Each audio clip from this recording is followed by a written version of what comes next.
Hey, today I came to speak about what kind of tools and strategies I'm using to connect with my subconscious, which is in a daily life when our mental capacities and cognitive skills they are taking over, and we are just basically constantly solving daily dramas and fires, and no, we are putting down the fires. And when we are just constantly thinking about work and process and oh my god, I need to do this, I am in rush with this, blah blah blah, in this level our subconscious can never come to the surface, which means that even if you have an emotional crisis or emotional issues, you will not see that, or you will feel that something is happening, that your mood is getting worse, that everything is getting bad.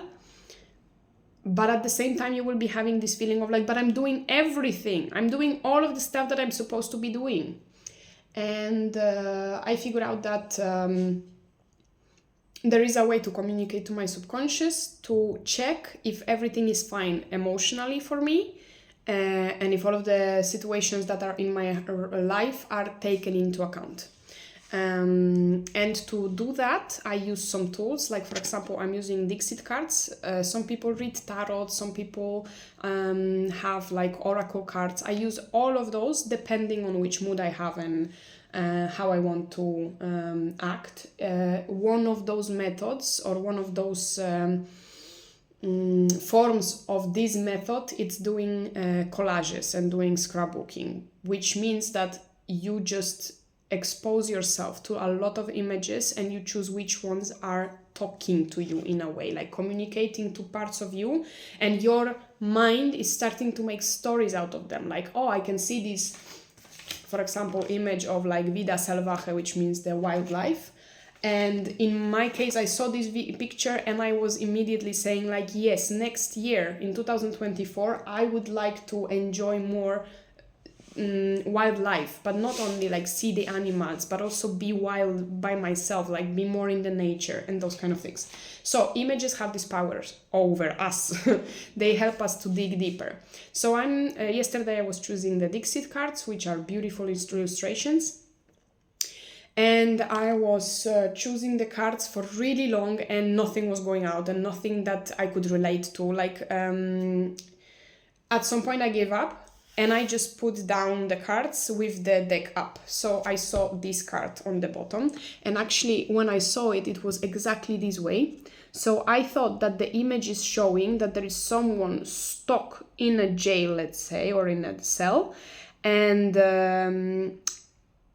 for some reason I thought immediately that this person knows that there is a world behind, that this wall is just imaginary, and that it's my choice to be in this jail, not reality. But then I saw that there was a second card, and this was like a scared child trying to reach another land. And for me, those cards, they came up to me as this thing that I am worried extremely about my life and my quality of life, and that I'm not doing enough, and that I'm not going out enough, that I'm not in the park as often as I should, that I should live next to in the park in general, or in the forest, that I'm spending too much time in the city. I'm worried about that a lot. And unfortunately, these cards, they talk to this story, and they told me that I just need to figure out how to stop being scared, because this child is like extremely scared.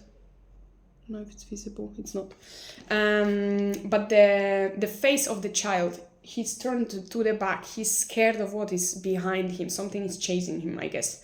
So yeah, I was translating this to my own experience, and then I was saying like, I saw these two cards, and then I said like, okay, but what do I do so that from knowing that I have an issue and I have a problem, I do something about it?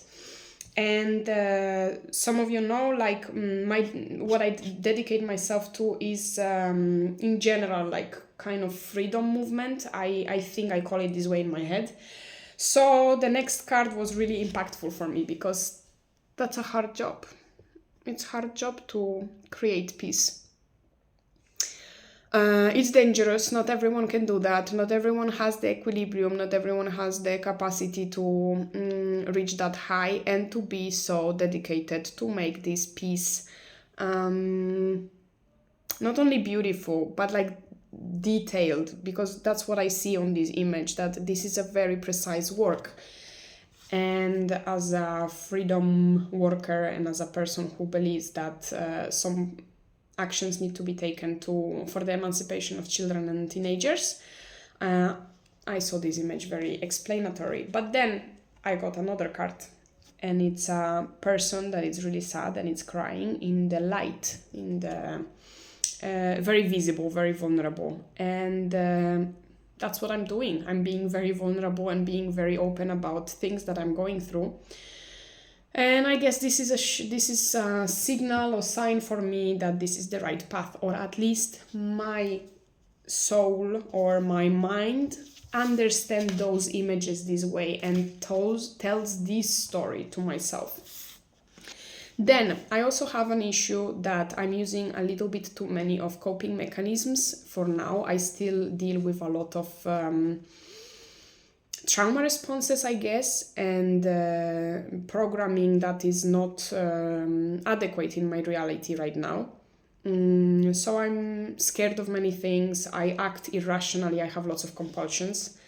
And those compulsions, they make me worry, the coping mechanisms. So this is the card that came out when I was thinking about that. And I will just mention that yesterday I was also reading fragments of the book Mujeres que corren entre los lobos. How it is in English? Women who run with the wolves. And the part that I was reading yesterday was about seal skin and losing your skin towards things. And just before I was reading about the red shoes and obsession. So I guess it's meaningful as me as well. And then at the end I chose this card, which is showing about being detailed about stuff. And because my all work and all focus right now is about understanding systems and understanding what we are as humans, so that we can take this knowledge and use it daily to perform better, to be better, to feel better, this image shows me a lot that this is the way, this is how you need to do it. Like, just speak precisely about each system one after another and just explain how does it work. Yeah, so that's my tool. As I said, I use many things. Like, sometimes I'm choosing between colors and I'm checking what a color that I chose symbolize at this time, or not at this time, in general symbolize. Or for example, I look around and I choose objects. Like, I have lots of objects around my house, so very often I choose like a shell or a seed of something, and then I'm curious, so I'm checking what does it mean, why this object is so important for me right now, or why this object called my attention in this moment. And very often those things, those explanations, they really add to my story, and they really help me to be more self-aware of what is happening within me that I do not allow to go out that often, you know? Like, I don't know how to explain it, but I hope it's clear. If not, you can ask me questions. It will happen a lot that I will not be clear, and that the way I think it will not be understandable for others. So the only thing we can do is to ask questions, and I hope that it will happen. So yeah. That's all for today. Thank you.